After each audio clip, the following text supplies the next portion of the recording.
A one and a two and a chick-a-boom a chick.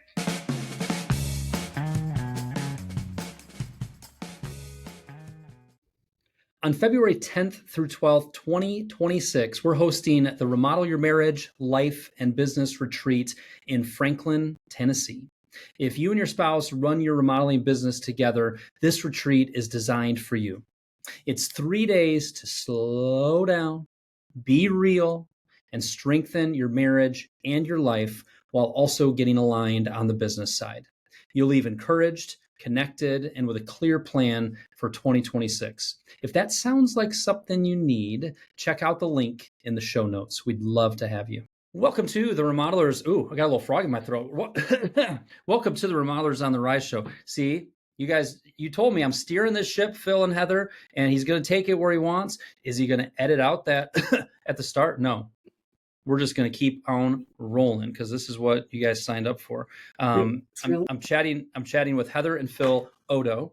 Closer Look General Contracting out of Clayton, North Carolina. Welcome, folks. Thank you. Thanks for having us. Yeah. Yes, I'm glad we're having this chat. Back in the end of September, we got a little email through, and we get a lot of people who reach out saying, I want to be a guest on the podcast, or hey, we got to do this. When your guys came through, I read it and I said, absolutely. You guys have been leaning into, hey, we are a husband-wife remodeling team. We've had highs and we've had lows, and we have been working diligently on how do we blend running a business, family, marriage, all of the things.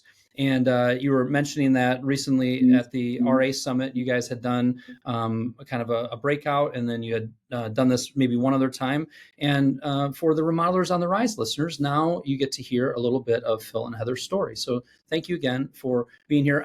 Just because I have a husband and wife here, Heather, I will keep you off I'm not going to put you on the hot seat. Phil, tell us something lovely about your wife. Man, I've got a list, so I have to sort through it. My wife is very authentic and caring, loves animals. So that's always pretty cool. We were at an HBA event last night, and she made a new friend who loves horses as well, who happens to be one of our peers in the area. And yeah, I mean, she's just a wonderful, caring person. I mean, Heather, how lovely was that? Is that not a good way to start a podcast? It's pretty good. And hey, Phil, I know you want to go through the whole list. All right, enough already. Just one's enough. One more thing. Okay, one more thing. She's a high D on the disc profile scale. Interesting. DC, so she's decisive and gets things done. Interesting. We could spend the whole time analyzing your disc profile, but we have other things to chat about as well. I was on the phone earlier this week with a remodeler, and he was talking about his business. He's growing it nicely. They have got their financials in order. They're on a good trajectory, and they are trying to figure out the timing of when they can bring his wife into the company. His wife has a six-figure, nice corporate job with some health benefits, and it sounds like she's also fairly miserable at that their job. And we're working through how to kind of integrate that in. Now, I don't think everybody's story is a little different, but tell me a little bit of the story of kind of how, Heather, you got involved in the business, or Phil, you can kind of share kind of where things were. How many years ago was that? What was going on? And tell a little bit of that story, and then we'll get into some specific things that I think would be helpful for everybody. You want to go? Or yeah, I mean, I can certainly go. So I'm going to touch on some things that happened previously. I suffered a great deal of embezzlement. My sister had robbed me blind.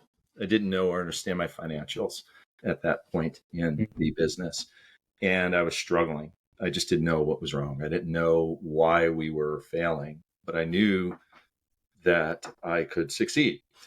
I just knew that I needed help. I didn't know exactly what it was, but I saw qualities in Heather in getting to know her. I just said, she's a high D. She gets things done. We didn't know what D was back at that time. We had never heard of the desk. It was still your personality. We just didn't have a name for it. Right. She loved the analytics behind, tracking her runs. and she loved to do things to get deep in the weeds and just dig, put the work in. And I said, if she would come to join me in this effort, we could really create a great life together. And we just weren't in a great place with the company. I mean, we suffered a bunch of embezzlement, but how many years ago was that? That was, well, the embezzlement was probably 2014 to 17 right. is when the embezzlement happened. Wow. 2018, 19, 20 was just really trying to figure out how to get back on our feet. Mm-hmm. So we gained some stability. Heather had helped me on the side, doing some important tasks like getting a website, helping job postings to bring somebody in the office, get some field guys, stuff like that, kind of putting the pieces of the puzzle back together. Mm-hmm. But I think it's important that Heather share what was on her mind, because I didn't know and understand financials. I didn't know and understand what we had coming or going. So Heather's perspective is kind of funny. Well, I mean, similar to the couple that you're talking about, while I only made 5 figures, I did have a corporate job. It was stable. I'd been there for 13, 14 years, had health insurance, all the things. Yeah. And I wouldn't say I was miserable. It was just a job. I was a worker bee. I did what needed to be done. At the end of the day, that was it. Nothing inspiring about that. Never was like a career-minded person.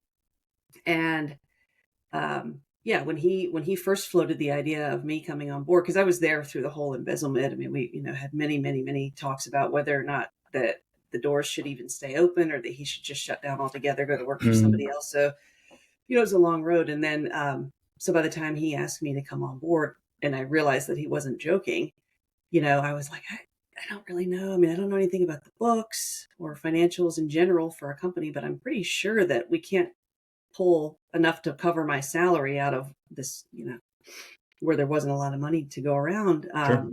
So we debated about it. I mean, not debated, but, I waffled for about 6 months and then, finally decided to come on board. And, I mean, I had no business background whatsoever, no construction background whatsoever. My background was in mental health counseling. That's all I had done. I was working for a health insurance company at that time. Some might say there needs to be some mental health straightening out with these construction men and women. So it could be a good fit. Well, certainly it helps dealing with team issues and things. Absolutely. Like that. But and so my first day on the job. Literally my first day on the job after all this decision and finally letting this job and this income go, the corporate job was it was September. It was like the worst onboarding that anyone could ever get, because there was no one to onboard. I would be the onboarder, except that was my own role. Heather's first day, she came back to a company that was essentially closed. We were late returning from a trip because we'd missed a flight. We had our office lady. It was September of 2020. Okay. So that tells you. So it was during COVID, when people went home for 2 weeks if they tested positive and everything shut down. And so, go ahead. So I think she tested positive for COVID. She locked the doors, sent everybody home. And we had so many voicemails that we couldn't retrieve them all. And it was just damage control. And she was like, my God, what did I get myself into? Welcome to Closer Look General Contracting, they say. That's what it was. And at that point, I was like, well, clearly it's sink or swim here. There's nowhere to go but up. So at that point, let me rewind. I want to share 2 things. One, I'm sorry you went through that embezzlement. Yeah. It planted a seed, and it was the seed that fostered the growth that we experience now. And it was a gift in disguise. Yes, right. And it worked itself out that way. But when it comes at the hands of a family member, when it comes at just the shock of it, there's a lot that goes. I've heard a number of stories over the years related to that, and there's just it's just a very, very, very difficult thing. I would encourage, as people are listening to this, you have to take the financial side of your business seriously. You have to not just assume and rely on others and I don't know, they kind of handle that. It doesn't mean that you have to get in QuickBooks and reconcile everything, but you do need to be a student of your numbers. So people that are listening to this, continue to lean into that side of things. It's probably one of the biggest things that can sink or swim, certainly, a remodeling business. Usually I don't hear about remodeling business struggling because, well, gee, we just don't know how to put the cabinets in. And boy, we just struggle. Yes, of course, there's production challenges, but it's when we are not focused and not actively learning and educating ourselves on the financial side. And the other thing is, you can absolutely do it. Yes, it might be complicated. Yes, it might be confusing to you. You can absolutely do it. Keep digging into it. The second thing, I feel like I kind of made a tongue-in-cheek joke about mental health there, so I just needed to clear the air on that. Mental health in general, we talk so much about physical health. We talk so much about that side of things, physical, et cetera. And we, I think as a society, are starting to take the mental health side more and more seriously. So absolutely, your experience as a counselor coming in, not because everybody's, is just needing it desperately, but when you're a counselor, you're in tune with how people think, their emotions, how they are processing things. And the more that we can help our trade partners, our employees, who might also have kids who are struggling with mental health, the more that we can do that, the better. So I just wanted to put that out there as well.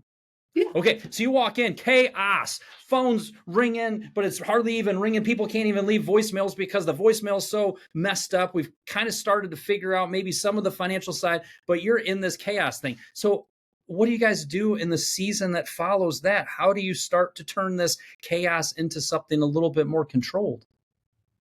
That's a great question. That runs so deep that we would need probably another 4 or 5 sessions to dig into what that entailed. Mm-hmm. To shorten that up, it was to find guidance. We can do it if there's a roadmap. You show us the path, we can figure it out. And we stumbled on Remodelers Advantage through, I think we were at a HBA social event, and we were saying the same thing. If somebody could just give us the path, show us map it out, we could learn all the skills. We just don't know what we need to learn to be successful, or where the resource is to obtain that. Yeah. And in the meantime, there was a few years in there in between that walking into that first day and, finally figuring out that we needed a roadmap and some, show us how this is done. We can do it. Yeah. It was, I felt like, and I think Phil will fully acknowledge this, that because I didn't know anything about anything I was supposed to be doing, that there was a lot of self-doubt on my part. There was a lot of assumptions made. So when he would ask questions about things, or whenever I would bring things to him, I had to learn, and it took time, that not every question is an indictment. Sometimes it's just a question. And so, I had to learn not to take those things personally. And then over time, I think he started to, trust isn't the right word, but he started to repose a little more confidence in my abilities to do certain things, over time. And it's not like he was doubting me. It was just that he knew that I didn't know. And so many times I would have to go and ask him, well, how do you do this? Or for example, with the voicemails, we couldn't get into the voicemails because we didn't have the password. It was that fundamental. We didn't even know the passwords to, so all these things I'm asking, well, how do I do this? And what is it? And his favorite answer. Yeah, you got to figure it out. You're just going to have to figure it out, because if you've heard that one time, you've heard it 1,000 times, huh, Heather? Oh, you just got to figure it out. Right. And I was so frustrated by that, because I was thinking, well, I don't know how to figure it out. But, now I always joke that, my tombstone will say she figured it out, because it's like, that's I learned to lean into that, and that's what I'm good at. And so that's what my role largely entails at this point. Yeah. And as you figured it out, you also started documenting. You also started systematizing. Yes. Okay. Yes. That's where the high C might come in as well. Oh yeah, the high C had to ball with it. So many spreadsheets. Yep, without a doubt. And I'm an ID, and you're not going to catch me in a spreadsheet if I don't have to be. Got it. Yeah. Still is the case? Yes. Okay. 100%. All right. I mean, I fair look enough. at the analytics, but somebody's got to distill those down for me to give me the important information. I can't focus. Fair enough. And I figured out how to make a better spreadsheet that's got more, here's what you need to look at, sort of thing. Good. So what can you share kind of, it sounds like that DISC, understanding the DISC profiles has probably helped with communication, helped with who's doing what in the business. If you aren't super familiar with DISC, even if you go on the Remodelers on the Rise archives and just go to remodelersontherise.com, click on podcasts and type in DISC, you'll see several interviews that I've done. One with Laura Berkey, which was great. One with Tony Woodall, which was great. So you can kind of dig in that way. How has DISC helped you guys kind of in your communication, in your just frankly relationship? I think you just said it there. I mean, it's helped us in our communication. We better understand how to send and receive information between one another. We better understand how to identify and lean into what our natural abilities are in our work environment, in our home environment. It's not only helped us communicate better, but it's helped us communicate with our team better, with our kids better, with our clients better, just in learning to identify that. I geek out on that type of stuff, like listening and reading to the books on psychology, and it's just so beneficial. Yeah. And it's just to understand why we do what we do, why at the end of a meeting, I've been typing my notes and I got to go. Like, I'm going to go back to my desk and I'm going to get to work. And he was, he's like, man, are you mad at me? What's going on here? Why? Yeah. What are you doing? And, for him, where I used to look at him and be like, why must we reinvent the wheel over? And, and now I realize that that's just sort of part of his process. And I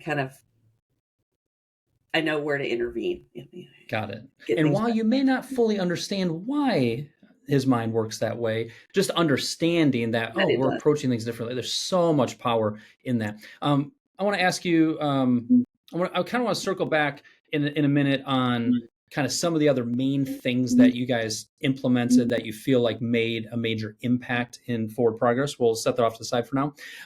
Two things next I want to talk about. One is you had mentioned some visionary and integrator roles. I want you to kind of talk about that a little bit. And then we're going to pop over here and I want you to talk about how have you kind of set up some boundaries between business and home to kind of keep your marriage from being kind of swallowed up by the business. So let's do visionary and integrator. Talk about, it sounds like that may have had just as big an impact as some of the DISC side of things. Mm-hmm.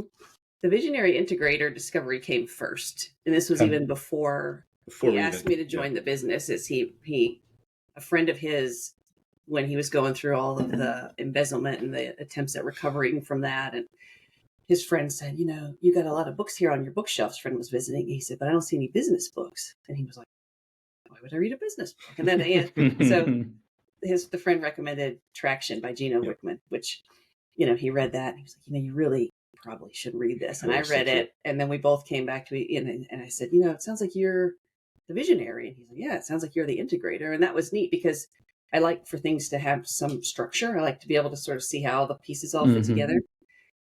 So I think knowing that is probably part of what drove that decision for him really to encourage me to come on board. He's like, okay, this is an area, this whole thing, integrator that's your wheelhouse. And then over here, the visionary, it's what he does best. Yeah. Better, do better. Yeah.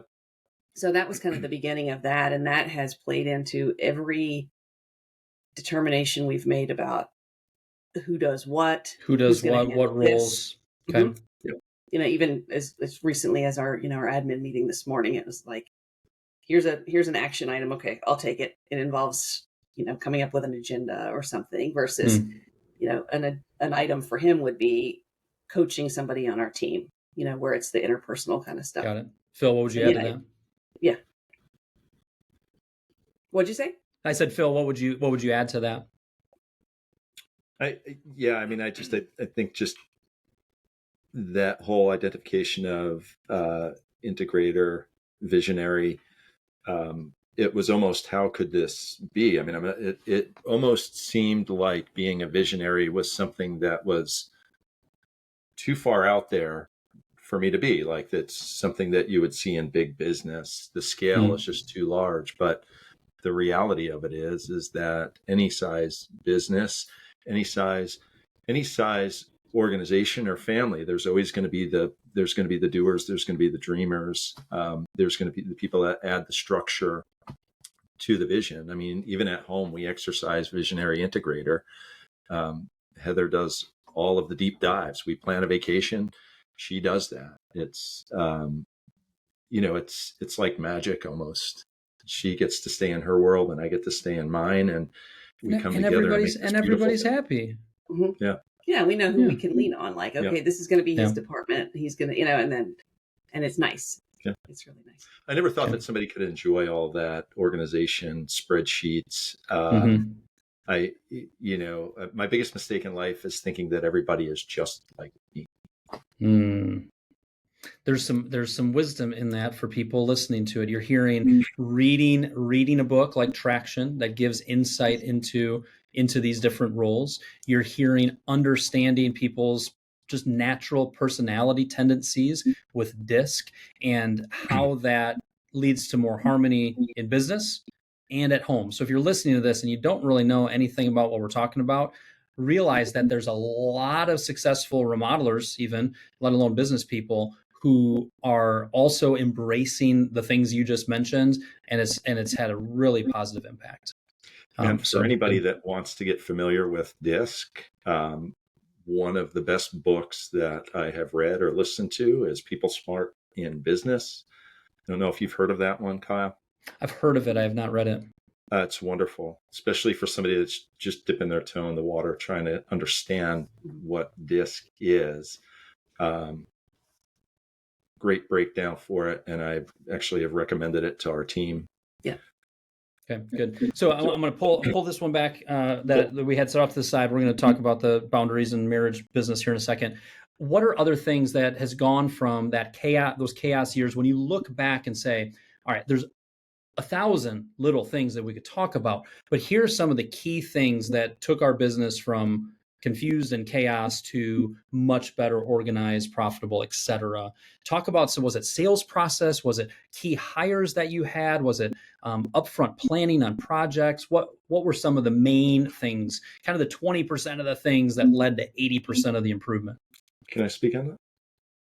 We're both like chomping at the bit. There are things. So first off, learning and understanding our numbers. So learning how to properly calculate a work in progress report, learning how to properly read a balance sheet and a profit and loss statement, and how to tie all three of those things in together. That one thing right there in learning our financials has just been pivotal. It's helped us grow as a team, as a business. It's helped us identify the key metrics for financials that we need to be tracking. Learning how to charge for work. Learning how much to charge and when to say no. Yep.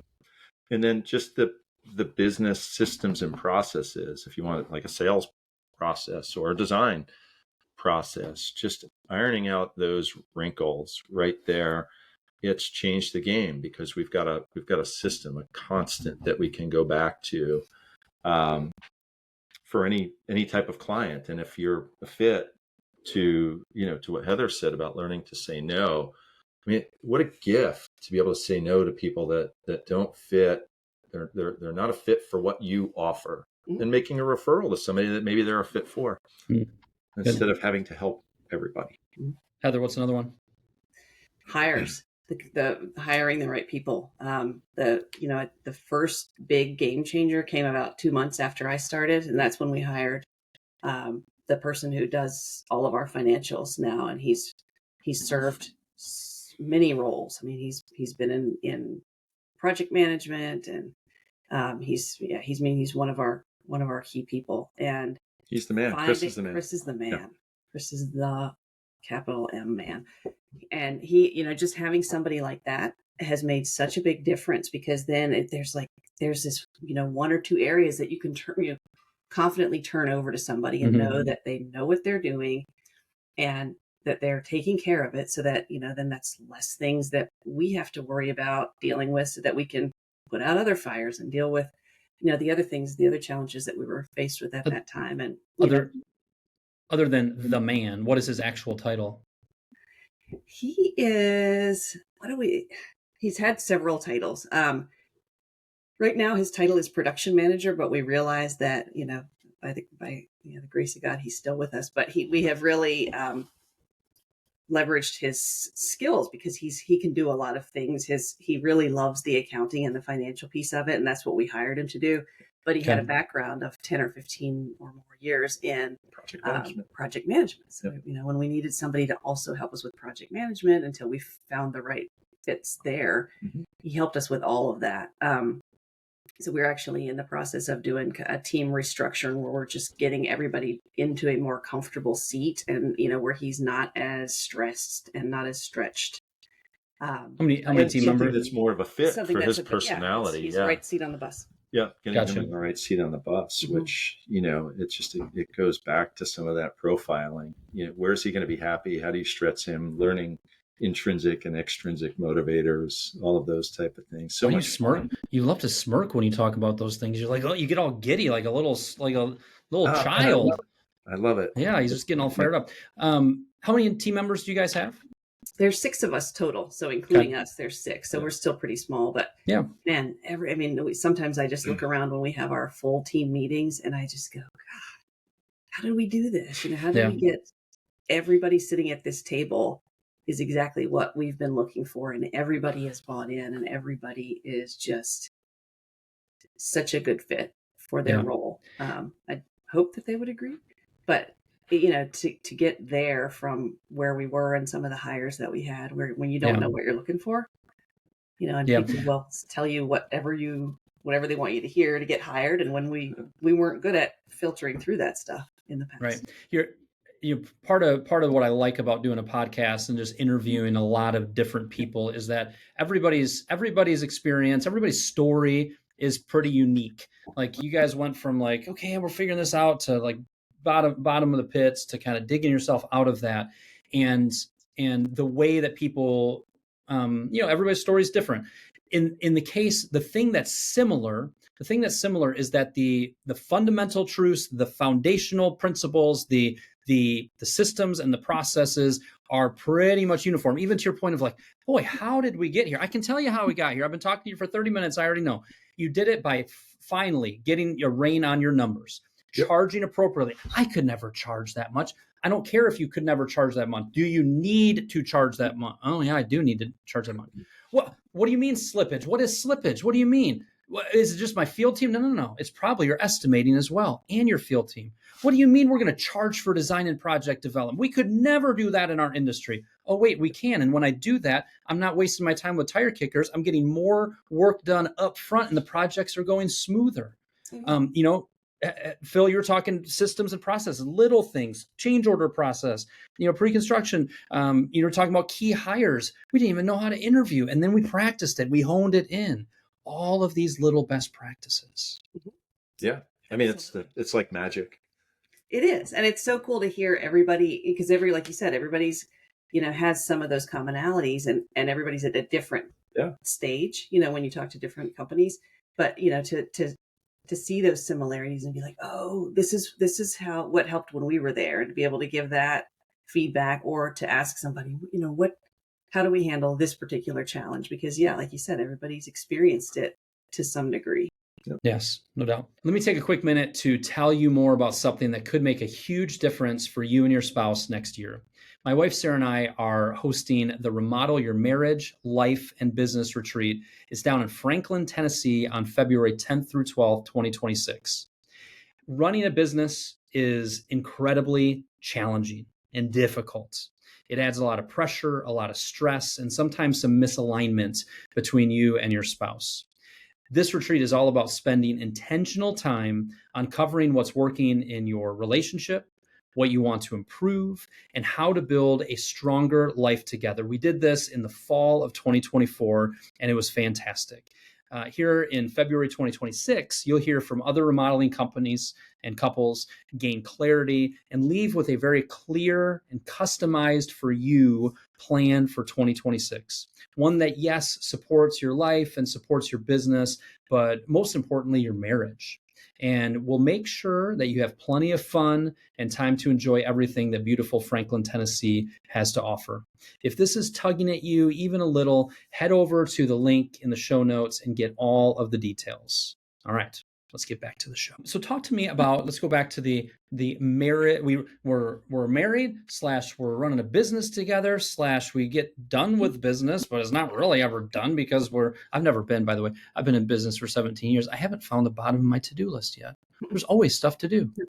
I would like the record to show though, I got every about 18 months, I get to inbox 0. I was at inbox 0 on Monday. First time. Wow, that's huge. Congratulations.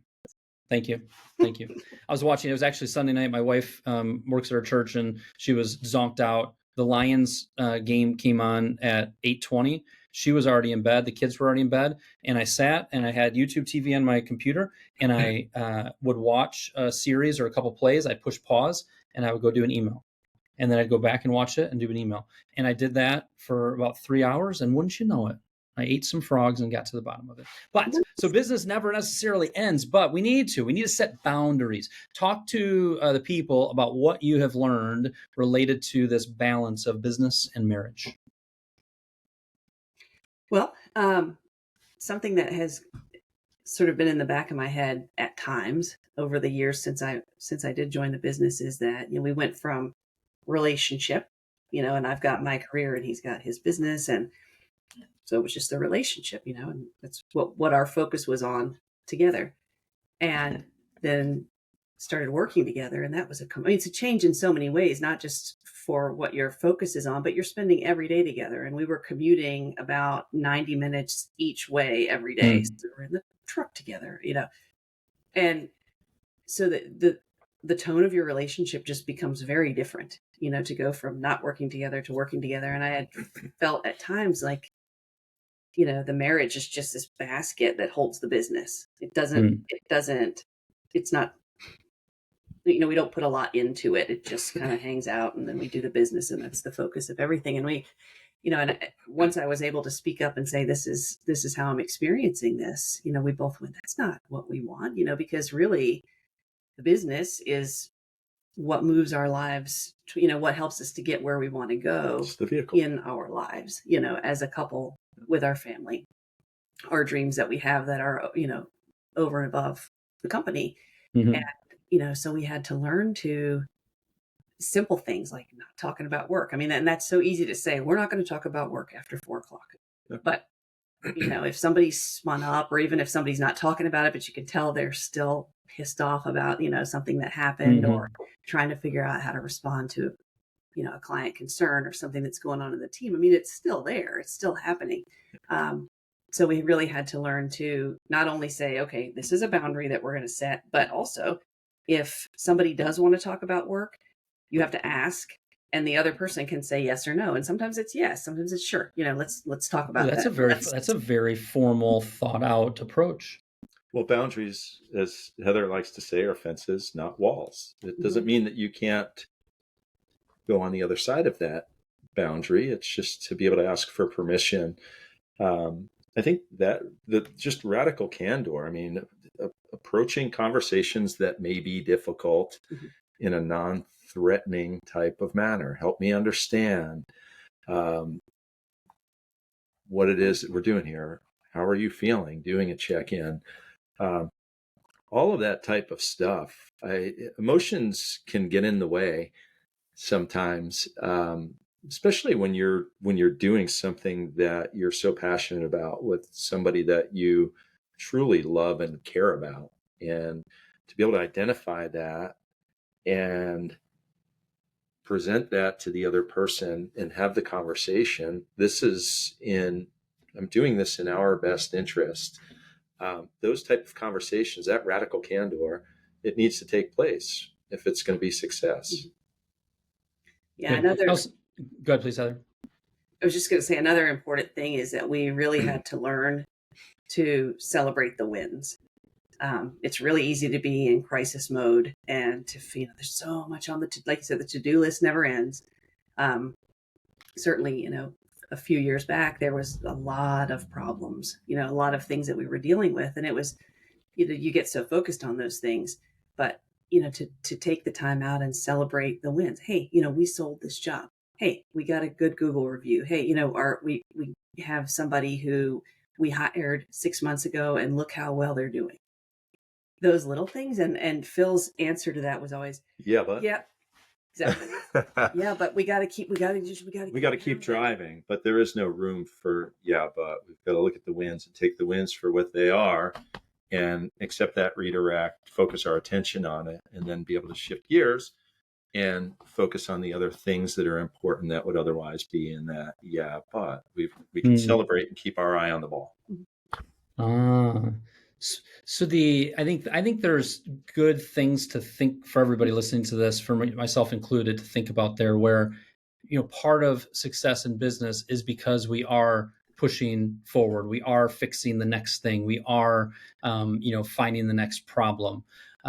For what end though? The end constant. Is to, it's constant. And the end result is we're trying to be in business in a way that is, yes, it's difficult sometimes, but we actually enjoy it day in and day out, week in and week out. We're trying to create an environment not only for ourselves, but also our team members, where it's overall enjoyable to go about work. And others, Phil back in the day, but we're dealing with this. How about we just talk about something lovely that happened and celebrate it for more than a half a beat? Yeah. So I think there's a lot of wisdom in that, and hopefully even people listening to this might go, I'm going to send out a text to my team today and say, hey, here's a win that I saw from the week. What's a win for you this week? I'm glad that you said that, because we start all of our meetings with wins or learning moments. And also something that I've learned along the way that I practice every day. Surprised that I haven't asked you, what's the best thing that happened to you today? I mean, it's pretty easy. We can frame things in a positive mindset pretty easily. Mm-hmm. Mm-hmm. He asks you that all the time, Heather? Yes. Yeah. I prefer to ask at the end of the day because you have so much more data to gather from. But yeah, I mean, he asks people anytime we go anywhere, what's the best thing that happened to you today? And it's fun because people will invariably, they go, and they stop and they have to think about it. It's because it's weird in a good way. Right. But instead of how you doing? Oh, fine. Where it's just this thoughtless thing. It makes people stop and think about, hey, what's something that I have to be grateful for? And having gratitude has been such a pivotal thing for us. We were always pretty good and just as humans about having gratitude. But to find gratitude in work and in stepping back and really looking at the big picture and saying, hey, you know what? Everybody's got to do something. Phil says this all the time. We've all got to do something, right? You got to do something to earn money unless you happen to be independently wealthy. And you still got to do something then. You got to do something. Or else you're going to be really miserable. Your time, right. Yeah. And, we get to do this and we get to do it together. And we're both, 110% dedicated to it. And, there's just such an X factor there where we can really move forward and, be able to achieve. Phil, are you a pretty optimistic person in general? Is that your demeanor? Pretty much. Like if this glass was like right down to here, you'd be like, that's half full for sure. Like that type of thing. You can always go get more coffee. This is water. You can always get more water too.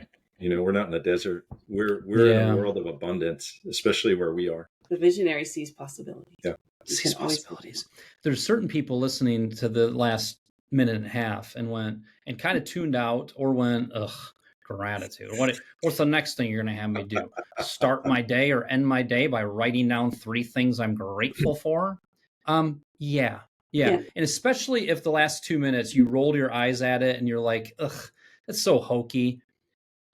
If you want to be a good leader, you're going to need to lean into some positivity. You're going to need to encourage your team. It's miserable to work with somebody who never wants to slow down and give a pat on the back, who's always pushing. yes, that needs to happen. But I have a client right now that I've worked with for years who has, I would argue, done a pretty much a 180 on a negative attitude to an incredibly positive attitude. Why? Because he decided that the negativity was not serving him well, was not serving his marriage well, was not serving his joy well, his team members, and he has just worked to find the positive. It's been a little jarring for me because I know him quite well. I'm like, geez, you're so positive. What's going on? Because it's That's been everything, that right? Right? Anything you're going to do in this life, anything you're going to accomplish, you just have to decide. And once you decide, that means that you've decided to commit to that and you're going to take action. That's just as simple as that. Now, the work that follows may not be simple, but once you've decided it will all come together because you'll put the work into it. Yeah, I like that. I like that. We have covered a variety pack of different things. I'm very pleased with what we've covered so far. If I were to say, ooh, I bet you guys have a couple other things that you wanted to make sure was mentioned as we kind of told our story and as we kind of talked about a little bit of a variety pack of topics. What else is coming to your guys' mind to share? Phil, you can share one, and Heather, you can share one. If I were going to send a message to your listeners, the willingness to cultivate a growth mindset is once you become aware of that, and it follows along with the positivity, but that growth mindset, you have to be open-minded, new things, learn new things, listen to new ideas. Doesn't mean you have to agree to it, but to be open-minded. How could this be true? How could this help? It just makes a world of difference. So the way you just defined growth mindset, I think a lot of people think, oh, so you want to grow your business, you want to grow revenue, you want to grow this. That's not what you said. You said you have to be open to change, to new ideas. That's how you defined your growth mindset, was more, instead of just shooting things down, like saying, well, what if this would help? I think that was a very clear distinction, because usually when we hear in our culture growth mindset, it means I want to build the biggest, baddest thing in the world. That's not what you're after. No, I mean, there's a lot of convolution building the biggest, baddest thing in the world. You've got to figure out the fundamentals first, and that may not even be what's going to serve you well. I think it's the willingness to grow as a person, as a human being, not only with the different mechanisms of the business, like we talked about, tracking mechanisms, learning financials, right? That all stems from a growth mindset, the willingness to learn, the willingness to be open-minded, to be open to coaching, to be open to go to, have to hire and be willing to make the investment.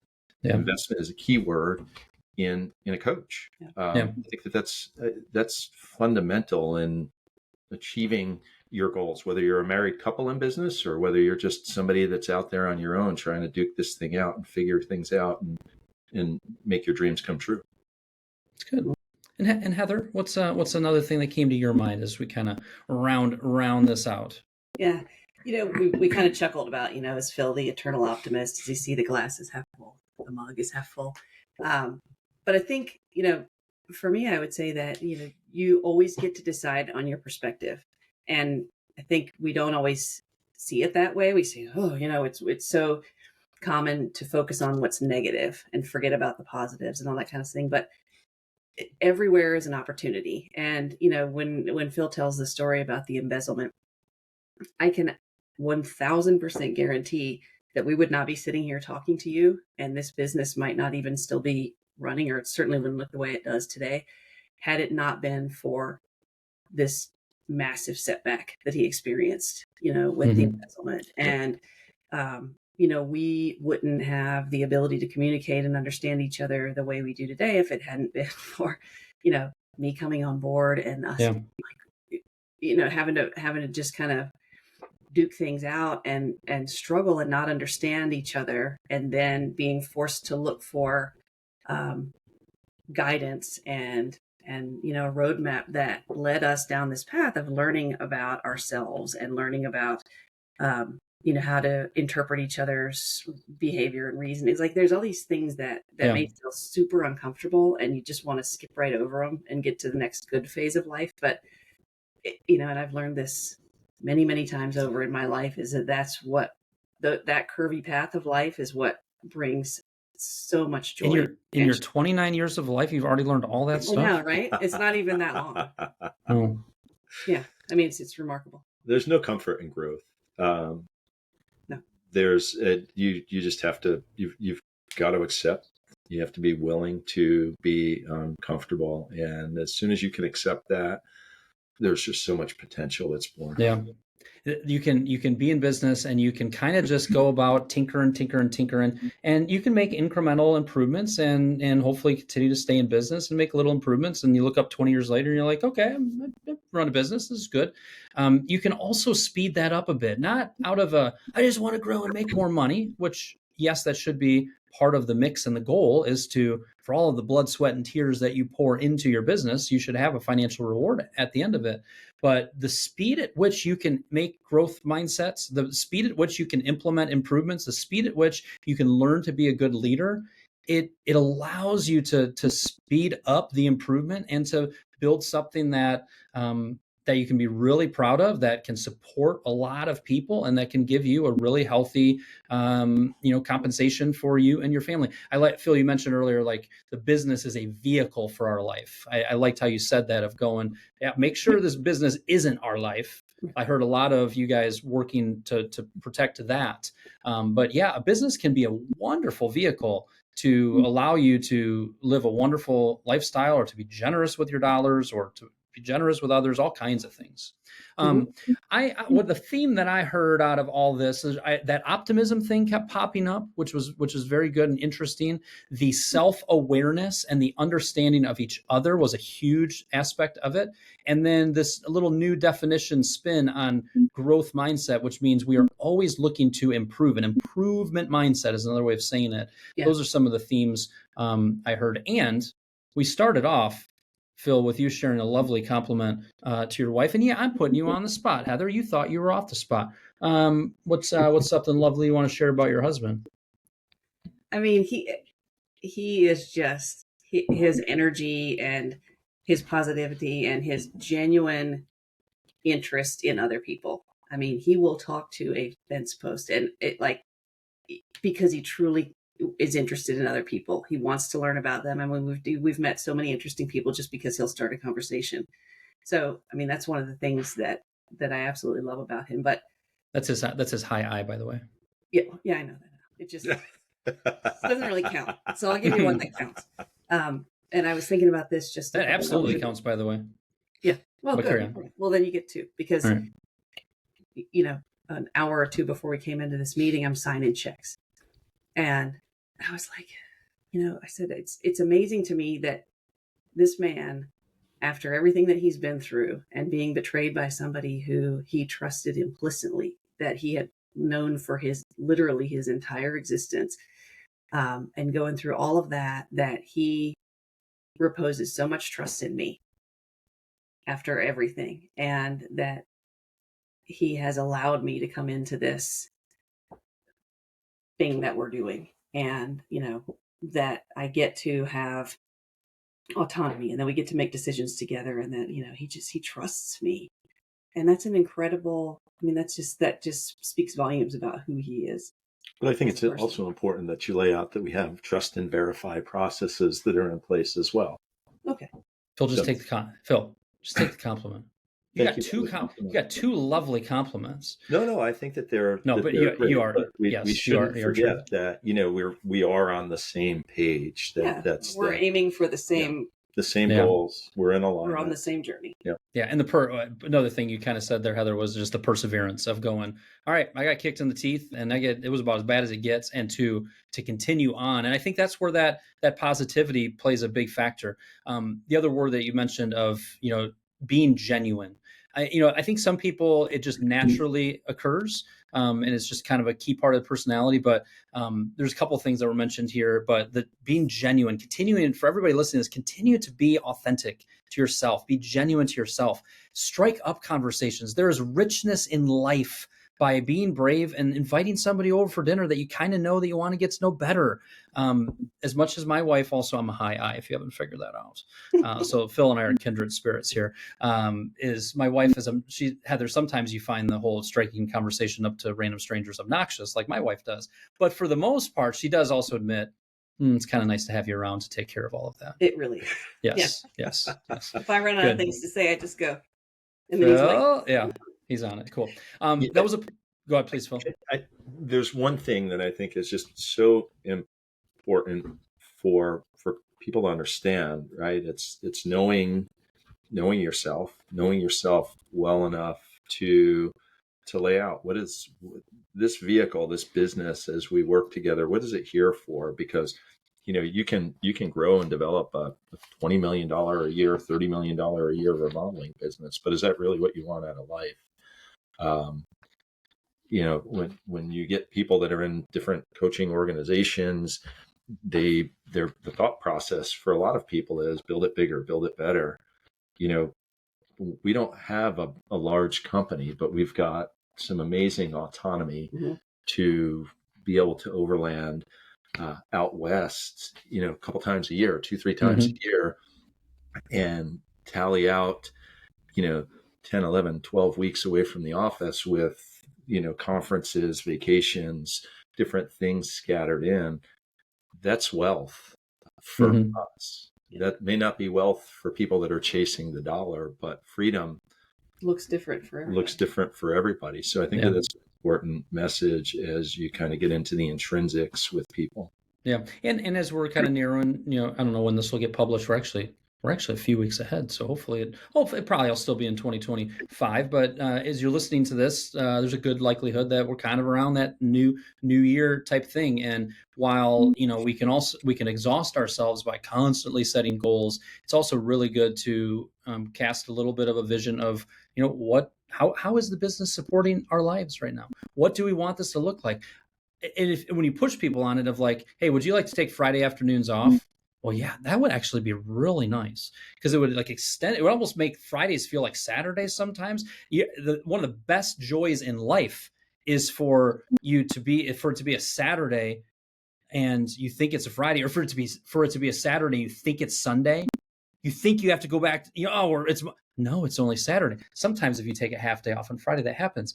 Design your business right. Is that a goal of yours? It is feasible. Your head trash is probably more along the lines of you checking out at noon while your team members are still there. Oh, cry me a river. You have spent years and years and years and years developing this business, and doggone it, that's one of the rewards you have. And also, you're generous to your team members. You give them their birthday off even. Good idea, by the way. It's a good employee benefits, a simple one. Write that down, Heather. Good. Cool. It was wonderful getting to know you guys. A good variety pack of things that came out of just kind of you guys sharing your story. Hey, keep it up, will you? Keep working hard. Of course. Yeah. And please, by all means, if there's anybody that you feel that we can help in any way, just by a simple conversation, we're always happy to help, fellow remodelers in their journey. Just how do we work together? How does that work? Awesome. Happy to help. How can people reach out to you? They can reach out right through our website, closerlookgeneralcontracting.com. They can find us on LinkedIn or social media. So plenty of places. Cool. Thank you, Heather and Phil. Thank you so much. We enjoyed it. You bet. Be well.